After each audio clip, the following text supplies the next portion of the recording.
Barrel or not, let's go. First one, I'm going to pitch it to a listener who is submitting something that I think you and I probably do or have had a conversation with, but not on air.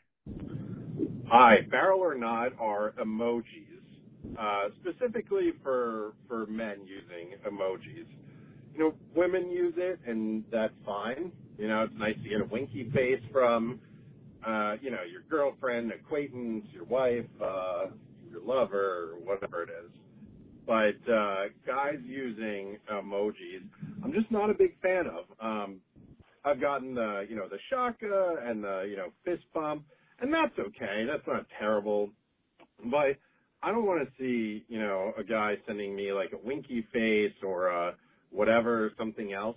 It doesn't happen often at all, but I'm just not for it. It's not some masculine thing. I'm not a huge fan of emojis. I guess it's more personal. I don't even care if women do it, but I'd like to hear your opinion on that. Lead us off. 100% agree. Dear listener and caller, thank you so much for bringing up this very important matter. You're exactly right. Emojis are feminine speak, and that's nothing against women at all. They're just there's some differences here. I know that's we don't have to get into that right now, but anytime I see a man emoji user, I'm like, what is going on here, man? Like, and I'll say there's even, I guess if you're a dude who's in 5th grade and has a phone, use those emojis too. Once you get into junior high, emojis like childish things must be put away. And that's exactly, they're childish and feminine. Emojis are.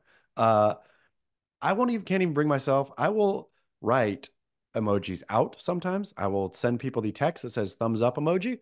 I've gotten that before. I was going to say that to our listeners because it is funny. First time I got a text from Chaz that said thumbs up emoji, I was like, is he typing from a Nokia or like Nope, an old Motorola Razor? And he sent an emoji, but it can't. And so it just sent me the text instead. I wish I was that cool, but no, I have a revolt inside me when it comes to emojis. I can't use them. I totally appreciate their place in communication. I just don't think they are, and again, I don't want to be on thin ice here. I just think they're the opposite of masculine. And if you have any pretense toward being any part manly, you can't use an emoji and then also look at yourself in the mirror. Well, I think I'm not that staunch about it, but I think there's definite emojis that I never want to receive from another man. And no matter the context. What? The eggplant. Yeah, the eggplant would be up there. Even if we're discussing dinner, still not appropriate. Yeah. And then what he said, the winky face. Yeah. I don't need a winky face ever, regardless of context. The squirt of water, any of the ones with a tongue out. Yeah. Don't need it. The tongue out reminds me of the ice cream conversation from 𝗨𝗪𝗁 a little bit too much. I don't need that. So, oh man, there was a 𝗨𝗪𝗁 addendum to the ice cream conversation, which forgot to play. We didn't play the call, but it was the user was saying, for those who don't listen, 𝗨𝗪𝗁, the other show, the non-surfing show, I think airs Monday or Tuesday. Tuesday it airs, or Wednesday, sometime in the middle of the week. Anyway, had a discussion about ice cream. Licking it, I declared was not masculine. Don't do it. Dude said, and my dad did this too. What about biting your ice cream? Which is when you go into your ice cream cone with a full bite out of the gate, totally barrel man style. It's saying, yeah, yes, I have sensitivity in my teeth. I don't care. I don't care. Yeah, I'm going to power through this because I'm a man. Yep, tough. Good. But yeah, back to men using emojis. I say absolutely not. And again, on my other pet peeve, if you fall into using them ironically, again, nothing is you're not living an ironic life. Don't be ironic with your use of emojis. That means just don't use them. I mean, there are some that are appropriate. I hear what you're saying. There's some that are fine, but you look at that text later, you stuck a cartoon in your communication. Let's be honest. So I have, there's an order to things for me with text communications. If I'm totally engaged in the conversation, you will receive a thoughtful and fully punctuated response. If I'm busy and I'm trying to get out of this conversation, or if I'm busy, or if I'm trying to get out of this conversation, you're going to get an emoji from me. And Thumbs up.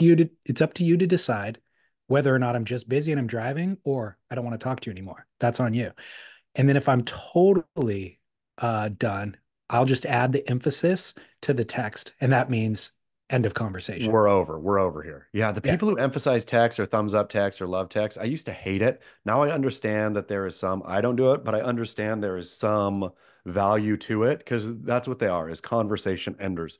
Yeah. They're not, let's not discuss this more because otherwise you are replying to yourself. You're not even replying to yeah, that is a final, yeah, It's tombstone on that conversation. it's I received your text. I'm acknowledging your text. You're not going to get a reply from me. That's what Enough it's saying. said. Yeah, good. Yeah. Okay, good. So I think we're generally going no. Barrel, Generally, no, but non-barrel, yeah. non-barrel. Okay, barrel or not from a listener. Riding a motorcycle. Quote, I'm not saying join a motorcycle club or anything, but just owning and riding it. Please keep my name anonymous. I don't know why he wants it anonymous, but I mean, it's such a barrel. Look, I can't say it's not a barrel. You'd want to think if you have kids, definitely. I mean, those things, it's not if, it's when. I remember I taught English, lived in Whittier and had to drive over the hill. My buddy had a sick motorbike and I would take that. Eventually the brakes went out and I was like, who needs brakes? I can just downshift. So I would ride a brakeless motorcycle to and from work. I look back on that and say, man, I was absolutely a miracle that I didn't not get smacked. But there's just no way around it. Riding a motorbike is barrel. It's super cool. And all of the parts of it are cool, even the death wish part. But you trust me, there's no way to do it safely forever. You are going to get whacked. And yeah, unfortunately, you have the story of who Jesse, great dude. Not Jesse, what's his name? Blanking on his name, but he got whacked on PCH. oh, Jesse Fan. Jesse Fan got whacked on PCH, right? Not doing anything wrong. I think he was whacked by either an errant driver, a drunk driver, or something. But is, absolutely destroyed, going to be in the hospital for a long time, et cetera, et cetera. That's what you're opening the door to, but I cannot say it's not barrel. Well, then I will make the caveat because I agree with you. Motorcycle riding is barrel. Don't do it on the city streets. Like if you do it, if you have a street bike or a Harley or whatever, and you're riding in the city, you are at the mercy of absolute imbeciles driving vehicles that will annihilate you. And so in the modern era, I would say switch to a dirt bike. And even then there's a certain amount of risk involved, but it is so much fun. It is one of the life's great pleasures. So if you can mitigate all the risk of other people's stupidity and still enjoy in the motorcycle riding, that's the way to do it. My wonderful friend here just got, I think it's an 1988 or something, Honda Elite motor scooter, which is in great condition. Say what? Driving that thing around just to run errands to the store and stuff gives me as much pleasure as anything. Just needing to go do errands so I can hop on the Honda Elite and whip down to the store. It's good I fun, grew up I undeniable. grew up riding motorcycles my whole life, up until adulthood, I'd say. And I have not been on one in probably 20 years now, and I miss it greatly. It's wonderful. It's Yeah. wonderful, but Yeah. deadly. So deadly. I've also known a lot of people who work in hospitals and they're like in the ER, they're just like, dude, nightly Yeah, people come in and you know exactly how they ended up here. And yeah, like you said, it's not a matter of if, it's a matter of when. If a yep. motorcycle is part of your regular transport in the city, You're gonna get you're whacked. you're gonna, no matter how vigilant and adept you Good. are. Yep. Yeah, crazy. Okay. Final barrel or nah. Uh, putting half of the chocolate back in the box, meaning you get a box of C's. You're not sure which this one is. They're all unidentified until you cut into it. So you either cut in with a knife and take a bite and leave the other half for somebody else, or just take a bite and leave your tooth marked chocolate back in the box. I want to say it's not barrel, but it's just one of these things in life that's unavoidably barrel. You get one of those that's gross because you have none of us now, there's hopefully nobody listening to this podcast that's 8 years old that is just like can eat sugar like it's going out of style and be fine, right? I think we all give ourselves, whether it's, like you have it written down or just, but we all, I think, have a gauge of how much sugar we're going to go for in any given day. If you eat that C's that you don't like, now you're going to have to eat another one. You don't want to do that, right? You're like, you don't want to waste your dessert. I'm going barrel. I'm saying you get one that you don't like, throw it down. Maybe you'll come back later. Maybe you'll get a little boozed later and that'll taste good to you. You never know what's going to happen down the road. So Saying, leave them. do you bite into it and leave it for your wife, or do you cut it with a knife? I bite because I'm not a fussy little baby. I bite and leave. And if somebody doesn't want to eat my bite mark, I'll eventually come back around to it, likely. Yeah, because you eat through all the good stuff and then you're having a You're craving eating, 3 nights later and there's you're only one stuck for the left. bad Yeah. stuff. It's one of those things that should be on the surface, sewn on barrel, but I think it is a non-barrel to eat your candy and just suck it up. This is candy we're talking about. This is all about eat your broccoli and suck it up. Eat your good food and suck it up. Not about eating your candy and sucking it up. The whole point of candy is decadence. Why not just go the extra decadent route of saying, ooh, yucky on this one. I'm leaving that right back there. So I'm going no barrel. We have a 2 pound box of C's in the house right now. My mom left it for us. And it is my favorite thing in the world. Like among as candies go, as chocolate goes, C's candy. I think it's a West Coast thing, by the It's way. the best. Yeah. It's It's the the best. best. It's It's the best. main HQ is I drive past it fairly regularly up in LA. Like there's a actual C's candy factory up there making Yep. C's candy. It's the closest thing we have to Willy Wonka without So all true. the pomp and circumstance. Mary C. Um, but the reason why I think it's no barrel to leave a half-eaten candy in there is I've come around to the ones that I thought that I once hated. And I Of think that it's course. strictly because it was forced exposure. But I used to hate the fruit ones. Like, Sure.